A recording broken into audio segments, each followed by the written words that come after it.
Points तो कल ही कर चुके हैं, दैट इज साइंस का था, that is first natural science का, दैन बायोलॉजिकल साइंस का, देन बायोलॉजिकल साइंस का सबसे important question that is the history of biological science, जो कि आपको स्टार्ट करना है from the introduction of the biological science, then branches कैसे आए उसके बारे में लिखना है।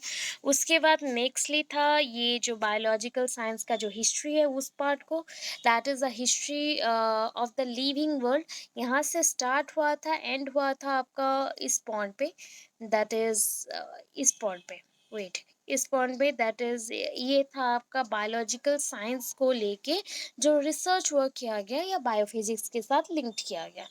उसके बाद these are the other branches और interdisciplinary linkage. Other branches बोल सकते हो या फिर that is a relationship with other branches. जो ब्रांचेस हैं दैट इज कि इसका रोल क्या है दूसरे सब्जेक्ट्स में। अगर फिजिक्स में इसका रोल है तो फिजिक्स में इसको क्या बोलेंगे, बायोफिजिक्स।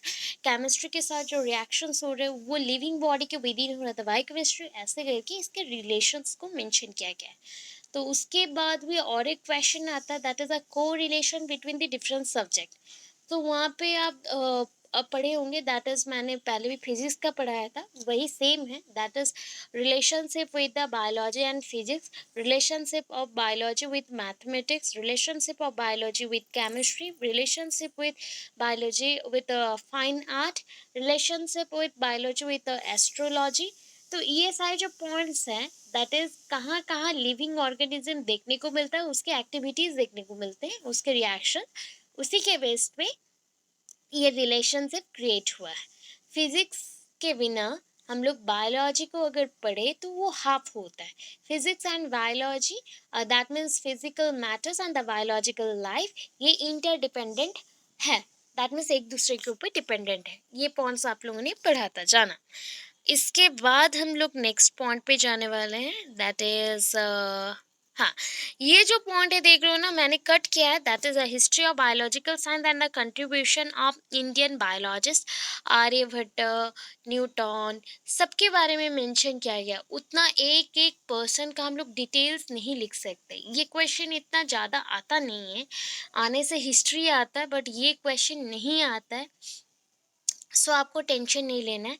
इफ आया तो उसके और मैं आपको और भी एक दो लॉन्ग क्वेश्चन मिलेंगे, उसको अटेंड करिएगा, बिकॉज इसमें 4 to 5 क्वेश्चंस आ जाते हैं। उसको हम इतना ज़्यादा डिटेलली लिख नहीं सकते। आर्यभट्ट के बारे में पूरा detailed A to Z, Newton के बारे में A to Z, तो इतना कुछ हम लोग निकल नहीं सकते, ठीक है। उसको मत करना, उसको करोगे तो प्रॉब्लम आएगा। अभी देखो ये क्वेश्चन था, that is need and importance of biological science in the secondary schools and it's values in the present context. Values भी पूछा गया है, देखो क्वेश्चन है, ये क्वेश्चन बहुत बार आया है, एंड इसको अच्छे से करना, इतना ज़्यादा डिफिकल्ट नहीं है, इजी है बहुत ज़्यादा। सो आपका need and importance of biological science. अच्छा, ये क्वेश्चन आया तो आप क्या क्या लिखोगे पहले बताओ इस क्वेश्चन के according, as per the question what have you want to write. आप क्या चाहते हो कि क्या लिखना है मुझे, आप क्या, आपके पास कितना सारा पॉइंट है और आप क्या लिख सकते हो, क्या क्या पॉइंट्स लिख सकते हो बताओ।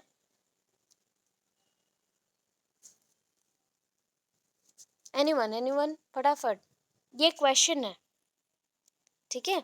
Need and importance of biological science in secondary schools and it's values in the present context.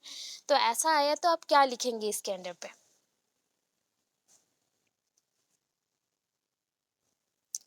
AIIMS and objectives. अच्छा, उससे पहले बताओ, उससे पहले और कुछ पॉइंट्स क्या देना है हमें।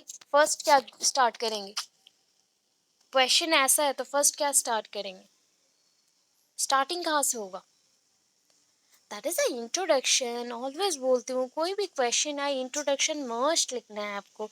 लाइफ साइंस क्या है या बायोलॉजिकल साइंस क्या है, what do you mean by the biological science, और बायोलॉजिकल साइंस के छोटे मोटे जो ब्रांचेस आपको पता है फटाफट वाला जो, that is a botany, zoology और माइक्रोबायोलॉजी, जो आसपास का बायो टेक्नोलॉजी और बायो इंजीनियरिंग और जेनेटिक इंजीनियरिंग, जेनेटिक्स एट्सेट्रा, जो आसपास का ब्रांचेस है उसके बारे में थोड़ा सा आपको मेंशन करना है। देखो क्या मेंशन है, साइंस और biological science has its own और has its two main branches, own branches भी बोल सकते हो, दैट मीन्स उसके पास has its own two branches, उसका दो ब्रांचेस है, that is a botany and zoology. ये तो ऑलरेडी पढ़े हो कि botany linked with the plants और प्लांट लाइक स्पीसीज जो भी है, but zoology linked with the all the living organisms and their bodily reactions etcetera. So अभी इसके बाद मेंशन करना है कि दैट इज, ये जो थोड़ा सा हमने दिया, तो फर्स्ट क्वेश्चन में जाओगे 1.1 में हमने जो पढ़ा that is all about the biology. Biology का जो डेफिनेशन था और साइंस का डेफिनेशन, बार बार बोलती हूँ बायोलॉजी का कोई डेफिनेशन मेंशन नहीं होता है, बहुत रेयरली मेंशन होता है, यहाँ पे साइंस का डेफिनेशन आपको मेंशन करना है, तो साइंस का डेफिनेशन दोगे। उसके बाद थोड़ा सा मीनिंग, मीनिंग में क्या होता है ना, actually in today's life we need biology or we need science in almost in all cases, हमें हर एक केस में चाहिए, हर एक चीज़ों में चाहिए, तो we need basic science knowledge and that science word has been derived from this scientia। ठीक है, एक टर्म आ गया scientia, scientia means that is the arrangement और ऑर्गेनाइजेशन ऑफ द नॉलेज, कोई भी नॉलेज को ऑर्गेनाइज्ड वे में रखना, दैट मीन्स हम बोले कि इसको हम छोटे से बड़े, that is a simple to complex form में यहाँ पे अरेंज कर रहे हैं, तो उसको बोला गया नॉलेज, तो साइंस मीन्स होता है नॉलेज, राइट। इतनी चीज़ों को लिखो पहले, ये हो गया 1 पेज का, ठीक है। आफ्टर दैट जो साइंस के मैंने बोला ब्रांचेस, दैट इज साइंस का और ब्रांचेस नहीं लिखना है, डायरेक्टली आप बायोलॉजिकल साइंस का जो ब्रांचेस है उसको मेंशन करेंगे, बायोलॉजिकल साइंस का जो ब्रांचेस है उसको आप मेंशन करेंगे कि that is botany and zoology helps in various type of activities experimentation और टू नो द रिएक्शंस, क्या क्या रिएक्शंस हो रहे हैं उसके लिविंग थिंग्स के अंदर, हो गया। अभी मेंशन है need and importance, need and importance of biological science in the secondary schools level, तो यहाँ पे देखो मैंने साइड में भी इसलिए मेंशन किया है introduction to biological science meaning definition, right. इस चीज को पॉइंट आउट करके लिखो, फिर जाके अंदर जाना, ये हो गया। इसके बाद देखो यहाँ पे बायोलॉजिकल साइंस के ऊपर जितना मेंशन नहीं किया, ये सब साइंस के डेफिनेशन दिए, एजुकेशन कमीशन जो है 1964 टू 66, दैट इज़ द, आप बोल सकते हो कोठारी कमीशन, तो उनका भी जो पॉइंट ऑफ व्यू है वो साइंस एंड मैथमेटिक्स के ऊपर जो इम्पोर्टेंस है जनरल एजुकेशन बच्चों को मिलना चाहिए और लोगों को मिलना चाहिए उसके ऊपर है, तो आप इतना ज़्यादा मत लिखना डिफ़िकल्ट, जो ईजी मैंने दिया था उस ईजी को लिख लो, वो हो जाएगा। As a result of this two types of efforts, मतलब देखो मैथ्स किस में आता है, maths not a biological science, it's a pure physical science branch, तो ये फिजिकल साइंस का ब्रांच है, तो उसका एक एफर्ट है, अब बायोलॉजिकल साइंस का भी एक एफर्ट है, दोनों का एफर्ट को हम यूज कर रहे हैं, have been made a compulsory subject in the school curriculum, and ये दोनों को इसलिए कंपलसरी बिकॉज इसका एफर्ट इतना ज़्यादा है जो कि आपको बहुत सारे पॉइंट से बिल्ड कर सकता है, आपको ग्रो करने में हेल्प करता है, आपको एक नर्चरिंग पॉइंट्स तक ले जाता है, सो ये इम्पॉर्टेंट है, हमें स्कूल सब्जेक्ट के अकॉर्डिंग इसको कंपल्सरीली रखना चाहिए स्कूल करिकुलम में। This is up to the 10 years of schooling, 10 years of schooling, अब 1 to 10 हम लोग 10 years पूरा स्कूलिंग लेते हैं, उस पीरियड में ये दो सब्जेक्ट कंपल्सरी होना चाहिए, okay. Because of its diversified uses, diversified means what do you mean by diversified,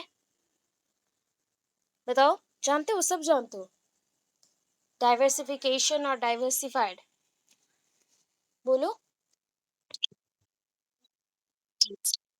Different kinds of uses. So, because of its diversities or diversified uses and application means after using this, that means हमने उसको apply कर लिया, applications and advantages, the subject life science has been given an important place in the school curriculum। क्यों हुआ, this is the reason, ये आपका reason है क्यों हम यूज कर रहे हैं स्कूल करिकुलम में, बिकॉज ये डाइवर्सिफाइड और डाइवर्सिफिकेशन होता है वेरियस टाइप ऑफ यूजेस का, एप्लीकेशंस का, एडवांटेजेस का, सो दैट हमने इसको इंक्लूड किया स्कूल करिकुलम में। So let us discuss about the various uses of different in different fields, that is the biological science को और लाइफ साइंस को हम कैसे डिफरेंट फील्ड्स में यूज करते हैं। आपको देखो अभी मैंने कुछ-कुछ सब्जेक्ट्स का नाम बोला था, दैट इज़ बायो इंजीनियरिंग और जेनेटिक इंजीनियरिंग और biotechnology. So by using biotechnology एक ऐसा चीज़ बोल दो तो जो सबसे इम्पोर्टेंट है बायोटेक्नोलॉजी का, जेनेटिक इंजीनियरिंग और बायोटेक्नोलॉजी में सबसे इम्पोर्टेंट चीज़ क्रॉप फील्ड में डेवलपमेंट हुआ था। ऐसा एक ये BT cotton, BT cotton sir ने क्या बोला? Sir genetic GMOs, genetic modified organisms. अच्छा, और भी है, बहुत सारे हैं। दैट इज़ अभी पोमाटो बना है। वैसे ही बहुत सारे वेजिटेबल्स को ग्रो किया जा रहा है, सीड्स को जेनेटिक हाँ, okay, different type of crops also. So ये हम जो वेराइटीज़ आ रहे क्रॉप्स में एंड ये जो इंसेक्ट्स लग जाते थे, तो उससे जो प्रोटेक्शन हमने किया बीटी वर्ड एक यूज़ किया, दैट इज़ बैसिलस thuringiensis। तो ये वन काइंड ऑफ हम बोल सकते हैं कि एंटीबायोटिक रेजिस्टेंस मिल रहा है। तो ये सारी चीज़ों को आप जब यूज़ कर रहे हो लाइफ साइंस में, तो life science has been serving its best in the field of improvement of food resources. आप लोग एग्जांपल्स दे सकते हो, यहाँ पे देखो कोई भी एग्जांपल्स मेंशन नहीं है, ठीक है? आप लोगों को एग्जांपल्स देना, मार्क बढ़ेगा, ठीक है? मेरे टाइम पे मैंने एग्जांपल्स भरा था, क्योंकि मुझे टॉपिक का पता है, नेम आता है, आप लोग सबको आता है बिकॉज आप बायोलॉजी बैकग्राउंड से हो। तो आप वहाँ पे टर्म्स को लिख दोगे कि क्रॉप डेवलपमेंट के लिए, उसके बेटरमेंट और इम्प्रूवमेंट के लिए हम जो इंसेक्टिसाइड्स बना रहे हैं, फर्टिलाइजर्स बना रहे हैं, या फिर डिफरेंट टाइप ऑफ प्लाज्मिड्स को यूज़ कर रहे हैं, या फिर जस्ट लाइक जेनेटिकली मॉडिफाइड कर रहे हैं, तो उसका एक एग्जाम्पल हम मेंशन करेंगे, ठीक है? ये होता है थोड़ा बहुत चेंजेस, समझ आ रहा है? चुमकी, चुमकी मैम, आपको समझ आया? क्या बोल रही थी? आपका नाम मुझे पूरा याद नहीं, तो आपका नाम मैंने जो देखा था उसके अकॉर्डिंग बोलो। ओके। और अच्छा, और एक चीज़ होता है, दैट इज़ क्रॉस ब्रीडिंग जब हम करते हैं, दैट इज़ क्रॉस ब्रीडिंग में जेनेटिकली मॉडिफाइड जब कर रहे हो तो जीन्स को हम एक्सचेंज कर सकते हैं, फ्रेमिंग कर सकते हैं जीन्स को, या फिर मैनिपुलेट कर सकते हैं। सो इंसर्शन, डिलीशन, ये सारी चीज़ों को हम यूज़ कर सकते हैं, राइट? देन नेक्स्ट देखो, नंबर 2 में जो पॉइंट मेंशन है ना वहाँ तक ही कर लेना, बहुत बड़ा-बड़ा पॉइंट्स है इसलिए शॉर्टकट कर दी। Field of health and medical have been developed a lot by using better technology of bioscience। और आज के टाइम पे तो बहुत ही ज़्यादा बायोसाइंस का नीड है, because various type of medicine, various type of drugs etcetera are form due to the bioscience. It is one kind of the product of bioscience हम बोल सकते हैं, and many diseases have been eradicated. अच्छा, ऐसा एक disease का नाम बोलिए जो कम्प्लीटली इराडिकेट हो गया है, कंप्लीटली खत्म हो गया। स्टोरी आप लोग सुने हो, ग्रेजुएशन में ये बेस्ट टॉपिक था, एंड वो भी लास्ट ईयर में रहता है। मैं इतना हिंट दे रही हूँ। Small small pox, chicken pox सुने हो? स्मॉल पॉक्स, चिकन पॉक्स ये तो सुने हो ना, मिजल्स। हाँ, मिजल्स अभी है, ठीक है? Chicken pox and small pox बहुत रेयर हो गया है। पोलियो रेयर हुआ है, कंप्लीटली इराडिकेट अभी तक नहीं हुआ है, कुछ अभी भी चल रहा है, क्योंकि रिसेंटली अभी पोलियो का कुछ कुछ इफेक्ट्स आए हैं, बट पूरा वर्ल्ड से अगर बोला गया है तो that is a chicken pox पूरा चल गया है, ठीक है? अभी जो आते हैं वो उसके वेराइटीज है, वेराइटीज आते हैं। तो यहाँ पे एग्जाम्पल्स आप लोग ये तीनों में से कोई भी लिख सकते हो, एक एग्जाम्पल दे देना, स्मॉल पॉक्स, चिकन पॉक्स और पोलियो, ठीक है? ये कंप्लीटली इराडिकेट हम इन द सेंस बोल रहे, देखो अभी 99% हट गया, तो दैट इज इराडिकेट 99% हो गया, तो हम उसको ले सकते हैं एज एन एग्जाम्पल, ओके? अभी देखो, सो ये पॉइंट हो गया। So producing germs and bacteria after getting the knowledge of disease producing germs and bacteria, हमें अभी पता चला कि कौन सा डिजीज कौन से बैक्टीरिया के थ्रू हो रहा है, कौन से माइक्रो ऑर्गेनिजम्स के थ्रू हो रहा है, सो दैट हम उससे प्रोटेक्शन ले सकते हैं, okay? Next point, that is the third point पे चलते हैं। Techniques of bioscience are contributing in the field of pollution control.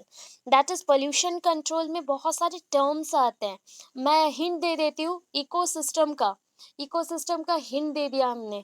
अभी बताओ, अर्थ इकोसिस्टम, इसके अकॉर्डिंग कुछ आप एग्जांपल दे सकते हो? एग्जाम्पल्स, एनी एग्जाम्पल्स, मैं ओनली रिकॉल करवा रही हूँ आपको आज, फटाफट। पोल्यूशन, अच्छा मैं एक पॉइंट बताती हूँ, एग्जाम्पल हिंट देती हूँ पूरा। दैट इज, सपोज थिंक कर लीजिए कि एक ऐसे लेक है या फिर एक वाटर बॉडी है, वेटलैंड जैसा होता है, वाटर बॉडी है, ठीक है। अभी वाटर बॉडी में ब्लूम्स आ गए हैं, ब्लूम्स, ठीक है, algal ब्लूम्स। algal ब्लूम से पूरा वाटर बॉडी रेड और ग्रीन हो गया है, या फिर कहीं कहीं तो पिंकिश कलर भी आ जाता है, वायलेट पिंकिश कलर भी आ जाता है algal ब्लूम्स के लिए। तो इस पॉइंट पे कौन सा चीज होता है, कौन सा चीज का डिमांड होता है, देखो अभी पूरा और दो वर्ड से जॉइन करना है। Yes, biological oxygen demand.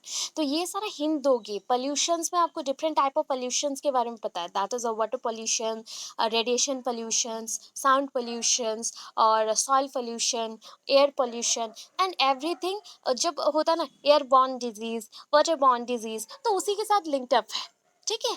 तो ये सब तो हो गया, उसके बाद आता बीओडी, बीओडी, ठीक है, बायोलॉजिकल ऑक्सीजन डिमांड।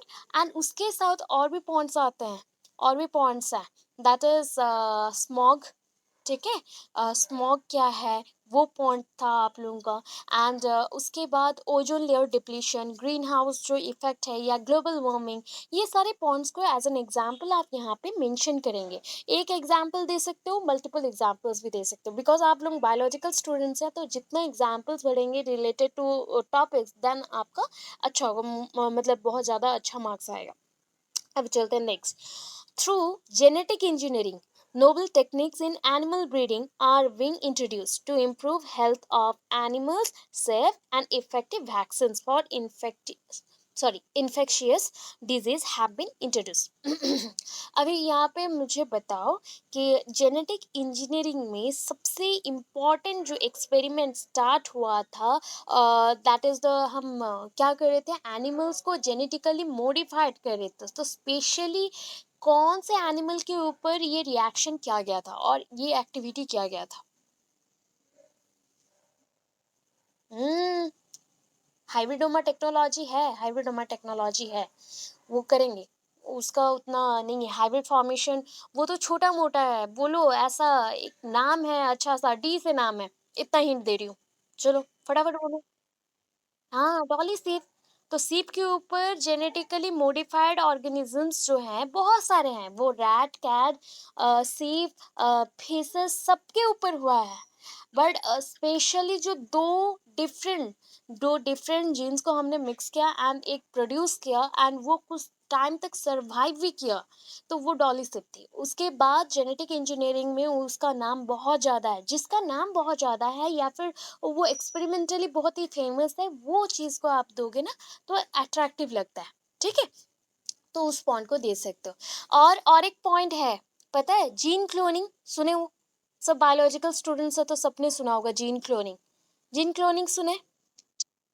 हाँ, और एक टॉपिक है मैंने जो अभी बोला, hybridoma technology, hybridoma technology, this are the, हम बोल सकते हैं one of the finest descendants of genetic engineering. मतलब ये जेनेटिक इंजीनियरिंग से ही डिराइव्ड होके सब मेथड्स टेक्नोलॉजी निकले हैं, ठीक है। ये जेनेटिकली मॉडिफाइड ऑर्गेनिजम्स आ रहे हैं बिकॉज डिजीज फ्री हमें पॉपुलेशन करना है, मतलब एनिमल्स का भी पॉपुलेशन डिजीज फ्री करना है, उनको इन्फेक्शियस, सॉरी, इन्फेक्टिशियस हमने जो डिजीजेस बोला वो ना हो, या फिर कोई इन्फेक्शन जैसा हमें हो जाता है उनको ना हो, इससे प्रोटेक्ट करने के लिए हम जेनेटिकली मॉडिफाइड करते हैं, right. Knowledge of bioscience and technology has helped in discovering alternative sources of energy that are known as biofuels, ठीक है। बहुत सारे बायोफ्यूल्स आए हैं। अच्छा बताओ, आप लोगों का जो आग लग जाते हैं ना कहीं पे, तो वहां पे कौन सा गैसेस रहता है, सडनली जो हम लोग देखते हैं ना कहीं पे ऐसा आग नहीं था, फटाफट बट आग स्प्रेड हो रहा है, तो वहां पे कौन सा गैस देंगे तो वो जल्दी स्प्रेड होता है, आपको पता है कौन सा गैस है जो बहुत सॉरी जल्दी, ओके, जल्दी कैच करता है आग को, फायर को कैच करता है, बताओ। आप जानते हो, जानते हो, methane, methane. Methane methane methane methane आपका ऐसा गैस है जो बहुत जल्दी कैच करता है, फायर को कैच करता है। अगर कहीं पे मीथेन गैस रख दो, वहाँ पे फायर ये कर दो, तो वो एक एक्सप्लोरिंग टाइप करता है, मतलब एक्सप्लोजन कर देता है। पूरा एक्सप्लोड हो जाएगा पूरे एरियाज को, एंड वो स्प्रेड होता रहता है, बहुत फटाफट स्प्रेड होता है। तो ऐसे बायोफ्यूल्स हैं बहुत सारे, जस्ट लाइक इथानॉल, ये लिक्विड बायोफ्यूल, ये मीथेन, ये gaseous biofuel are important alternative fuel to coal, wood, oil, petroleum. So petroleum, oil, wood, coal, ये सारे रिन्यूएबल रिसोर्सेस हैं और नॉन रिन्यूएबल रिसोर्सेस हैं। रिन्यूएबल रिसोर्सेस हैं और नॉन रिन्यूएबल रिसोर्सेस हैं। कौन सा टाइप का? ओके, तो इसी के अकॉर्डिंग हमें ऐसे गैसेस निकालने पड़े जिसका यूज करके हम क्या कर सकते हैं, जस्ट लाइक इसका जो यूज था that is non renewable resources का, हम उसको खत्म कर सकते हैं, मतलब यूजेस को थोड़ा सा कम कर सकते हैं और उसका नीड को ही हम पूरा खत्म कर सकते हैं। ओके, सो आपको ये चीज जानना पड़ेगा एंड लिखना भी पड़ेगा, कैसे वेस्ट को डिकम्पोज करते हो। अच्छा, कौन सा माइक्रो ऑर्गेनिजम्स वेस्ट को डिकम्पोज करने में हेल्प करता है, ये फूड चेन फूड वेब में पढ़े हो आप लोग। आज सब कुछ डिस्कस करें, वो सारे पॉइंट्स को आपको लिखना है, ठीक है। बुक में भी, कोई बुक में ऐसा मेंशन नहीं होता, इसलिए मैं बोल रही हूँ थोड़ा थोड़ा एग्जाम्पल देके लिखोगे बेटर हो जाएगा। बताओ, डिकम्पोजर्स जानते हो ना, तो डिकम्पोजर्स में कौन कौन है? Bacteria and fungus, right, fungus, हाँ राइट सर, आपने ठीक बोला, फंगस एंड बैक्टीरिया। तो बैक्टीरिया एंड फंगस अगर डेड बॉडीज और डेड रिमेन्स की, वायरस, वायरस नहीं करता है, डिकम्पोज नहीं करता है वायरस, वायरस डिकम्पोज नहीं करता। Okay, bacteria and the fungus, so ये सब को क्या बोलते हैं, अगर डेड बॉडीज के ऊपर फंगस आ जाए या डेड बॉडीज के ऊपर बैक्टीरिया ग्रो करने लगे एंड वो अपना लिविंग के लिए वहां से फूड इनटेक कर रहा है, तो उस टाइप के बैक्टीरियाज और फंगस को हम क्या बोलते हैं, just like we are heterotrophs, ठीक है, हम लोग हेटरोट्रॉप्स हैं। अगर प्लांट सारे ऑटोट्रॉप्स हैं, तो इनको कौन सा हम बोलते हैं, क्या बोलते हैं हम लोग? डिकम्पोजर बोलते हो, इनको हेटेरोट्रॉप्स बोलते हैं, और एक है सैप्रोट्रॉप्स, सैप्रोट्रॉप्स, ठीक है, याद आया, सैप्रोट्रॉप्स, जो डेड बॉडीज के ऊपर रहते हैं, सैप्रोट्रॉप्स उसको बोलोगे, ठीक है। मैं सिर्फ आपको रिकॉल करवा रही हूँ और कुछ नहीं। चलो, इफेक्टिव फैमिली प्लानिंग मिजस, ये सब ना +2 का पढ़ाई है। देखो जितने पॉइंट्स मेंशन थे ना, सारे टॉपिक्स को थोड़ा थोड़ा टच कर रहा है। सो आप लोग +2 में देखे थे ZIFT, GIFT, और दैट इज कॉपर टी, और डिफरेंट टाइप ऑफ टेक्निक्स जो यूज होता था। मैं ये बोल रही हूँ कि ये सारी चीज़ों को आप यूज़ करके क्या करते हो, फैमिली प्लानिंग करते हो, तो इसको भी मेंशन करो। जितना डिटेल लिखोगे, मार्क कटने का डर उतना कम रहेगा, ठीक है। हमेशा हर एक पॉइंट पे बायोलॉजी के स्टूडेंट्स हो, सो आप लोग कितना कुछ जानते हो, कितना कुछ आपको टॉपिक्स के रिलेटेड नॉलेज है, तो आप उसी के अकॉर्डिंग एग्जाम्पल्स को मेंशन कर देंगे, ठीक है। Having so much importance and the scope of the study of bioscience or the life science is rightly recommended to be included as a compulsory subject in the school curriculum up to 10th class, ठीक है, 10th class तक इसलिए चाहिए। In the present progressive world, अभी का जो progressive world है जिसमें हम ग्रोथ चाहते हैं, तो डिमांड है हमारा स्टडी, बायोलॉजिकल स्टडी का, तो उसके अकॉर्डिंग हमें वाइड अपॉर्चुनिटीज भी बच्चों के लिए क्रिएट करना पड़ रहा है, कि जैसे कि बायोटेक्नोलॉजी में डिमांड है, तो बायोटेक्नोलॉजी का फील्ड हम क्रिएट करें।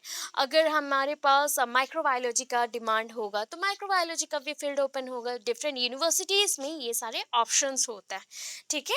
तो ये सारा हो गया, बट स्कूल जब सब्जेक्ट्स होते हैं, स्कूल सब्जेक्ट्स में माइक्रोबायोलॉजी और बायोटेक्नोलॉजी सेपरेटली मेंशन नहीं होता, वो as a part of biology वो मेंशन होता है थोड़ा थोड़ा। जस्ट इतना हो गया। इतने पॉइंट्स तक हमने समझा क्यों इसका नीड है, किस लिए हमने डाला, हो गया, करिकुलम में इसको डाला। इसके बाद देखो यहाँ पे साइड में क्या मेंशन है, please continue with the next page, question number 9। तो नेक्स्ट पेज हम पहले देखेंगे क्या है, ये हो गया आपका नेक्स्ट पेज। नेक्स्ट पेज में जहाँ से चाहिए मैं वहाँ से मेंशन की हूँ, that is the question number 9। And यहाँ पे इम्पोर्टेंस पॉइंट मेंशन है, दैट इज हम और क्या क्या लिख सकते हैं, दैट इज बायोलॉजिकल साइंस और कहाँ कहाँ यूज होता है, इम्पोर्टेंस क्या है। तो आप ऊपर ना हेडिंग दे देना, नंबर 1 में जो था वो पॉइंट ऑलरेडी आप लोग बार बार पढ़ चुके हैं, इसलिए मैंने कट कर दिया। एंड वहाँ पे मेंशन है that is importance, so use in improving food resources. Food resources को आप प्रोटेक्ट करना चाहते हो, बचाना चाहते हो, एक एग्जाम्पल दो, फूड रिसोर्सेस को प्रोटेक्ट करने के लिए आप लोग क्या यूज करते हो। एक बहुत अच्छा केमिकल यूज किया जाता है फूड रिसोर्सेस को प्रोटेक्ट करने के लिए, पता है। अच्छा मैं हिंट देती हूँ, फंगस से प्रोटेक्ट करना है पिकल्स को, क्या यूज होता है, मैं एग्जांपल्स दे रही हूँ बहुत सारे। विनेगर। सो वैसे ही आप लोग यूज करोगे, एक एक एग्जांपल बोल रही हूँ ना, ज्यादा नहीं, एक एक एग्जांपल दे देना। Okay, then use in veterinary and the animal husbandry fields. Animal husbandry means animal protection बोल सकते हो, animal caring, just like human cares होता है वैसे एनिमल केयरिंग, एनिमल्स को प्रोटेक्ट करना है वेटरिनरी और एनिमल हस्बेंडरी फील्ड्स में, उनको बायोटेक्नोलॉजिकल जो अप्लायंसेस और एप्लीकेशन है उसको यूज करके डिजीज फ्री करना है, ठीक है। बहुत सारे एग्जाम्पल्स आपको पता है, बीटी कॉटन आपने बोला था अभी, वैसे एनिमल्स में भी जेनेटिकली मॉडिफाइड ऑर्गेनिजम्स के नाम लिख देना, और डॉली सिप का आप नाम लिख सकते हो, बट उनका फिर भी क्या हुआ था, डॉली सिप जो था फिर भी उसमें बहुत सारे कॉम्प्लिकेशंस आ गए थे एंड वो मर गया, ठीक है, डॉली से मर गए। तो ये पॉइंट था कि आपको प्रोटेक्शन के लिए यूज करना है मल्टीपल, जैसे हम लोग इन विट्रो फर्टिलाइजेशन जानते हो, आईवीएफ, तो इन विट्रो फर्टिलाइजेशन करके ही ये प्रोसेस होता है। एंड इसके थ्रू जो बेबीज आते हैं, मतलब वो एनिमल्स के हो या ह्यूमंस के हो, उसमें हम ट्राई करते हैं कि उसका जीन को मॉडिफाइड करके उसको डिजीज फ्री करने को। सो ये चीज़ पॉसिबल होता है बायोटेक्नोलॉजिकल थ्रू।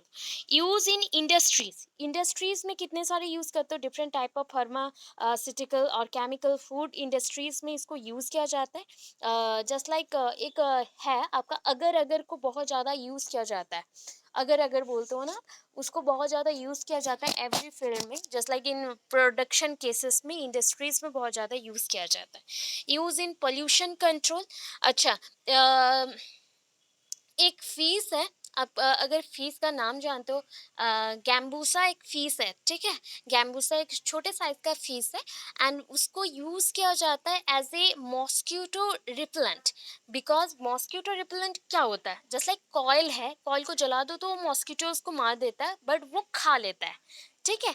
वैसे ही अगर हम डिफरेंट टाइप ऑफ पॉन्ड्स में उस फीस को रख दें, तो वहाँ पे मॉस्किटोज होने के चांसेस, उसके लार्विस तक को वो खा लेगा, ऐसे पॉइंट्स हैं। तो आप वैसे ही पोल्यूशन कंट्रोल के लिए डिफरेंट सोर्सेज से यूज़ कर सकते हो, मैंने एक फिश का नाम बोला ओनली, आप डिफरेंट जगहों पे यूज़ कर सकते हो। ऐसे प्लांट्स भी हैं बहुत सारे जो repellent as a repellent work करता है, उसको घर पे रखो तो मॉस्किटोज नहीं आते या कीड़े नहीं आते, तो उन सब का नाम आप लिख सकते हो। एक प्लांट है बोलो जो कि कार्निवोरस है, वन काइंड ऑफ, वो भी प्रोटेक्ट कर रहा है सोसाइटी को फ्रॉम द हाजार्डियस इंसेक्ट्स, बोलो कौन सा प्लांट है,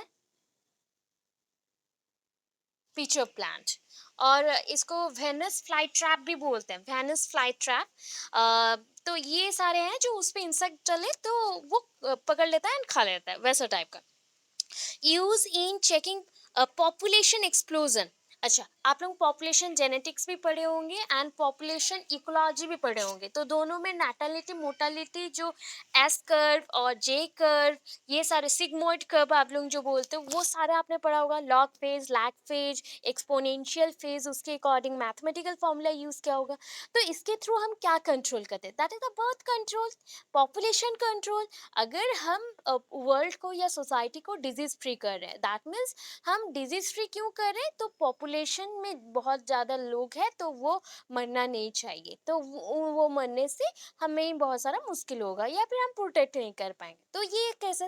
वैसे ही हम चाहते हैं कि पॉपुलेशन कंट्रोल भी रहे, तो हम क्या करेंगे, डिफरेंट टाइप ऑफ जो एक्स्ट्रा यूजेस करने को पड़ते हैं, that is just like Frank बात है, कॉन्डम्स यूज होते हैं, डिफरेंट टाइप ऑफ जो चीजें और भी यूज होता है, जस्ट लाइक मैंने बोला कपटी यूज होता है, different type of female condoms भी आ गए हैं।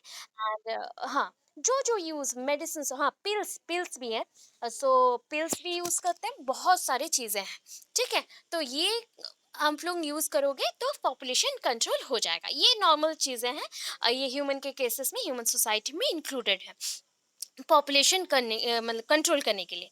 सो use in providing alternative source of energy, अभी पढ़ के आए थे, source of energy, different type of source of energy already present है in our society, just like the electric जो एनर्जी है, सोलर एनर्जी है, और वाटर एनर्जी है, डिफरेंट टाइप ऑफ एनर्जीज हैं।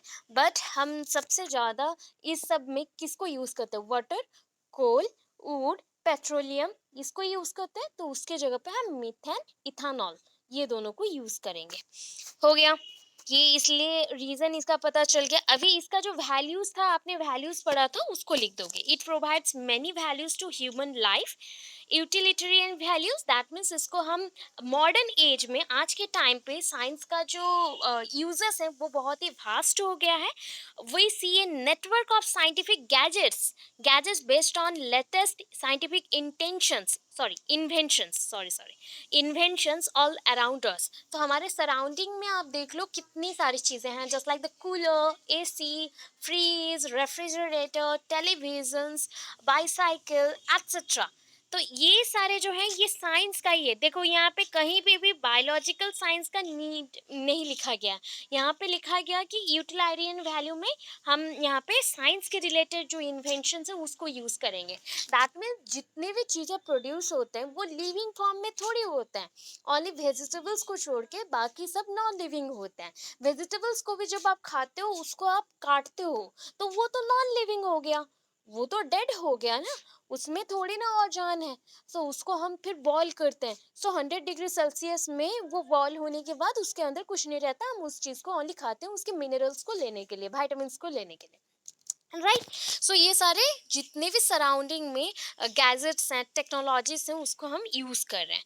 देन नेक्स्ट, इंटेलेक्चुअल वैल्यूज, ये आपके knowledge को बढ़ा रहा है, एनालिसिस करने का जो आपका पावर है, सर्चिंग का जो पावर है, ट्रूथ, रियलिटी, नेचर में जो आप ढूंढ रहे हो, वो सब चीज़ों को ढूंढने के लिए हेल्प कर रहा है। डिसिप्लिनरी, दैट इज कॉल्ड अनुशासन, आपको एक डिसिप्लिनरी लाइफ में ये कंट्रोल करता है। साइंस डेवलप्स आवर पर्सनालिटी, आपकी पर्सनालिटी को एज ए कंप्लीट बनाता, आपको एक कंप्लीट ह्यूमन बीइंग बनाता है science. Science inculcate spirit of inquiry, आपके अंदर जो इंक्वायरी का एक स्पिरिट आता ना, नहीं मुझे इंक्वायरी करना, सर्च करना, मुझे ये चीज़ों को जानना है, तो ये चीज़ साइंस की वजह से हुआ। Cultural value, science has cultural value also because it now forms an essential part of our social heritage। अभी देखो साइंस म्यूजियम भी बन गए हैं, ठीक है, बॉटनिकल गार्डन, ठीक है, वैसे बॉटनिकल गार्डन जैसे कोलकाता में है साइंस म्यूजियम, बॉटनिकल गार्डन, तो वैसे ही आपका ये में भी है। मैंने गई थी कुरुक्षेत्र में, तो कुरुक्षेत्र में भी है, ठीक है। वैसे बहुत सारे साइंस एग्जीबिशंस भी होते हैं, साइंस फेयर भी होते हैं, साइंस क्लब्स भी हैं, जहाँ पे आप अटैच्ड होके अपने पॉइंट ऑफ व्यू को भी रख सकते हो एंड कुछ पॉइंट सीख भी सकते हो। तो ये कल्चरल वैल्यूज हैं। Science not only develops our culture but also helps in preserving it. Already ये पॉइंट हमने पहले भी पढ़ा है कि साइंस हमारे कल्चर को सिर्फ बढ़ाता नहीं, उसको संरक्षण भी करता है फ्यूचर के लिए, that is a next generation के लिए। आपका जो स्टाइल है ना, देखो एक नॉर्मल बच्चा अगर वो नॉलेज नहीं जानता वो कैसे रहता है, खुद को कैसे वो शो करता है लोगों को, और एक नॉलेजियस बच्चा जो कि सब कुछ जानता है, साइंस के रिलेटेड सब कुछ सीख चुका है, पढ़ चुका है, जानता है, नॉलेज है, वो कैसे खुद को रिप्रेजेंट करता है, आपको डिफरेंसेस पता चले।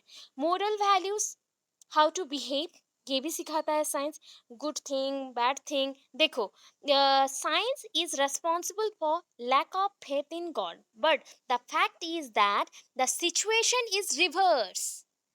मैंने उस टाइम पे बोला था, साइंस जब पढ़ाया था, स्टार्ट किया था, every scientist is a speaker of truth. Although in the modern materialistic world, truth may not always succeed. ठीक है। आप जब ट्रूथ को ढूंढते हो तो ट्रूथ नहीं मिलता, उसके एलिमेंट्स मिल जाते हैं। सो ऑलवेज हम ट्रूथ को ही बिलीव करें ऐसा भी नहीं होता।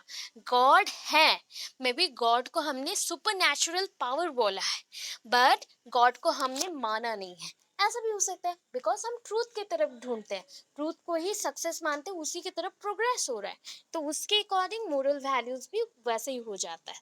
साइंस एक टाइप का रिवर्स प्रोग्रेस में चलता है, कि वो पहले जो हो चुका उस चीजों को वो लॉजिक से जब समझता है तो ये चीज रिवर्स हो जाता है। Aesthetic value, that is every man of science has a passion for truth. सबको ना एक चाहत रहता है, पैशन हो जाता है कि मुझे ट्रूथ जानना है, मैं साइंस पढ़ा हूं तो मुझे ट्रूथ जानना है। Actually there is no fundamental difference between arts and science. ये लोगों को जो कंफ्यूजन होता है कि arts and science and commerce सब कुछ अलग अलग है, इसमें कुछ भी नहीं है। बिकॉज सारे एम्स जो होते हैं सब कुछ सेम है। जो एस्थेटिक पॉइंट्स है, ब्यूटी का जो पॉइंट्स है, नॉलेज लेने का जो पॉइंट्स है, सब कुछ सेम है साइंस में आर्ट्स में। ओनली हम लॉजिकली पढ़ते हैं, वो लॉजिक कम लगाते हैं, लिटरेरी वो जो पॉइंट्स मेंशन है उसको पढ़ते हैं, बस इतना ही। उनके पास ट्रूथ है, वो सर्च नहीं करते, हमारे पास ट्रूथ होते हुए भी हम सर्च नहीं करते, बस इतना ही है। साइकोलॉजिकल वैल्यू, तो आपके साइकोलॉजी को ये चेंज करता है, just like learning by doing, activity method, learning by observing. तो ये आपका साइकोलॉजी है, मतलब आप दिमाग से लॉजिकली थिंक करना चाहते हो तो ये सारे मेथड्स को आप यूज करते हो। Value of scientific attitude of the method, ये तो आपने पढ़ा था, साइंटिफिक एटीट्यूड इंक्रीज करना और दैट इज आप में डेवलप होना, ये पॉइंट्स को पढ़ा था। जैसे प्रॉब्लम सॉल्विंग, इंक्वायरी मेथड, आप कोई चीज़ को इंक्वायरी करना चाहते हो, प्रॉब्लम सॉल्विंग करना चाहते हो, तो मस्ट आपको है कि साइंटिफिक मेथड का आप यूज़ करो, उसके पॉइंट्स को जानो, उसके डिसिप्लिन्स को जानो। Then social value, that is society में हम लीव करते हैं, तो देखो ना, एक बच्चा अगर साइंस पता रहता है उसको, तो वो ऑलवेज थिंक करता है कि हाँ मैं चीज़ों को साइंटिफिकली ही थिंक करूँगा। मुझे अगर लग रहा है कि बड़े लोग यहाँ पे जो बात किए हैं वो गलत है एंड मैं साइंटिफिकली जो प्रूव कर रहा हूँ वो सही है, तो मैं उस पॉइंट को यहाँ पे मेंशन करूंगा। ठीक है। Science has open vast Vistas of vocations। तो vocations मीन्स आपका जो साइंस होता है बहुत सारे वोकेशनल एम के अकॉर्डिंग वो बहुत सारे अपॉर्चुनिटीज देता है या वैल्यूज प्रोवाइड करता है, जिसके थ्रू लोग यहाँ पे और बच्चे यहाँ पे अपॉर्चुनिटीज गेन करते हैं अर्निंग के लिए। देन ये कंक्लूजन आ गया। तो whether we consider from the personal और the social point of view, आप खुद के पॉइंट ऑफ व्यू से समझ सकते हो या फिर सोशल पॉइंट ऑफ व्यू से, the study of science has its special significance. ये इसके अंदर ही साइंस ही खुद के अंदर एक स्पेशल चीज है। The joy, the bliss are obtained from the successful investigation of the scientific problems. अगर आप कोई एक साइंटिफिक प्रॉब्लम्स को अपने वे से अच्छे से लॉजिकली थिंक करके सॉल्व कर लेते हो ना, आपके अंदर एक अलग ही कॉन्फिडेंस आ जाता है, सेल्फ कॉन्फिडेंस इंक्रीज होता है, आप ऑब्जर्वेशन करके ही सारी चीज़ों को सॉल्विंग करते हो। एनी लाइफ प्रॉब्लम भी आता है उसको भी वैसे ही कॉन्फ्रंटिंग करते हो, दैट मीन्स सामने जाते हो, ऑब्जर्व करते हो, एनालिसिस करते हो एंड पॉइंट आउट करके उसको सॉल्व करते हो। In short we can say that the study of science provide us self confidence and teaches us to lead a successful meaningful life। तो हम कैसे मीनिंगफुल लाइफ जिए, कैसे सेल्फ कॉन्फिडेंस हो जाए, उसके बारे में हमें सिखाता है।